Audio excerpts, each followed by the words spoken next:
Hi everyone, in this tutorial we'll learn about some of the grunge effects in FilmoraPro.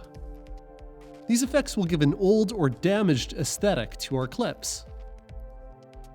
Grain and noise. FilmoraPro has 3 different effects to create these small imperfections on the surface of the clips. The film grain effect generates a realistic grain on top of our clip, similar to the effect you get when movies are shot on film. By default, this effect is subtle, so it's better to have the viewer on full quality with a big scale to see it. The film size will emulate the appearance of grain in different film stocks. And we can also adjust the strength of the grain or just select one of the available presets. The grain effect generates the same kind of grain, but the controls are more flexible and less automatic. The amount of noise acts kind of like the strength of the gain, but it can go much further than film grain, and we can manually change the size of the grain. The noise effect instead generates a pixelated kind of grain, like the type of grain that's produced by digital cameras.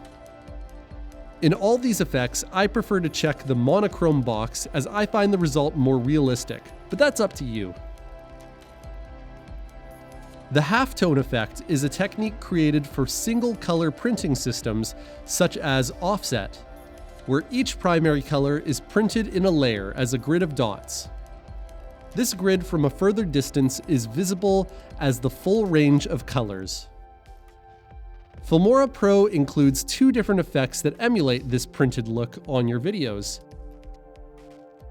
The regular halftone effect by default is black and white and looks like a classic newspaper printing, although we can change its color if we want.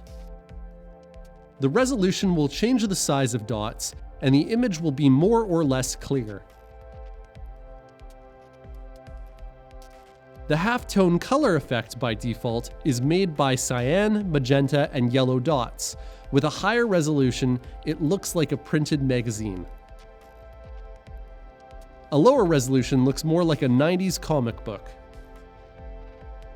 If we set the angle to 0, the type to RGB, and lower the resolution and the offset, the image will look more like an LED display.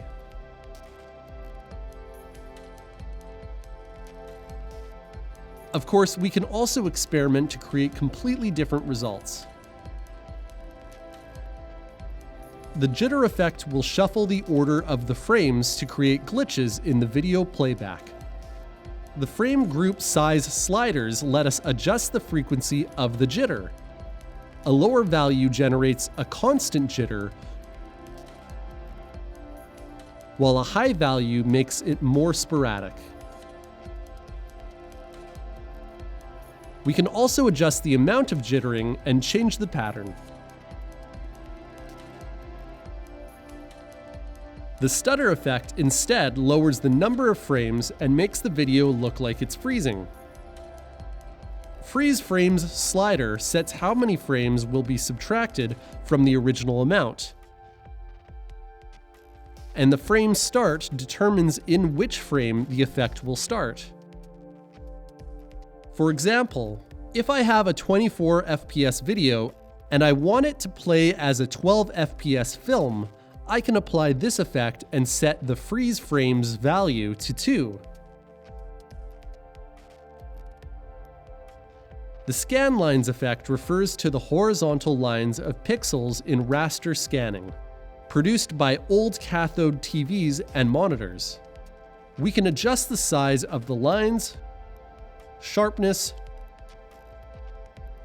direction. We can also shift the lines by channel red, green, or blue.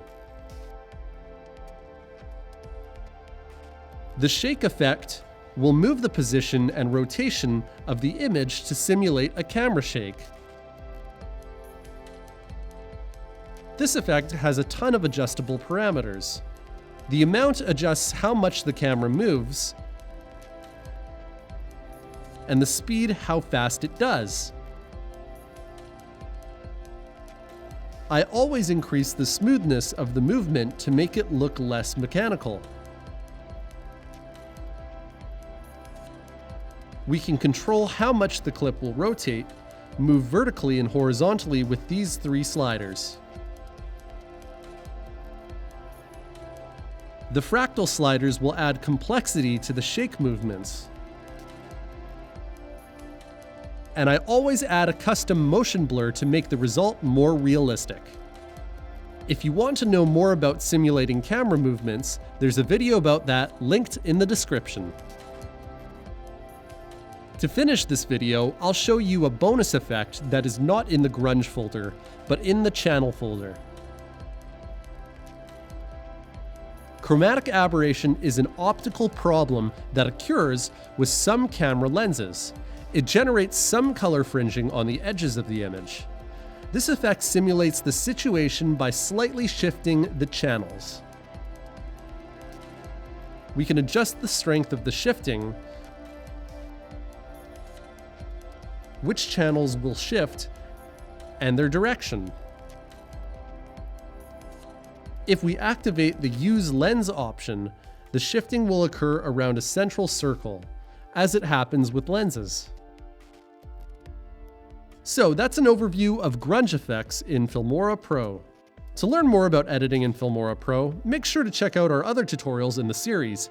And remember, there's no limit to what you can make.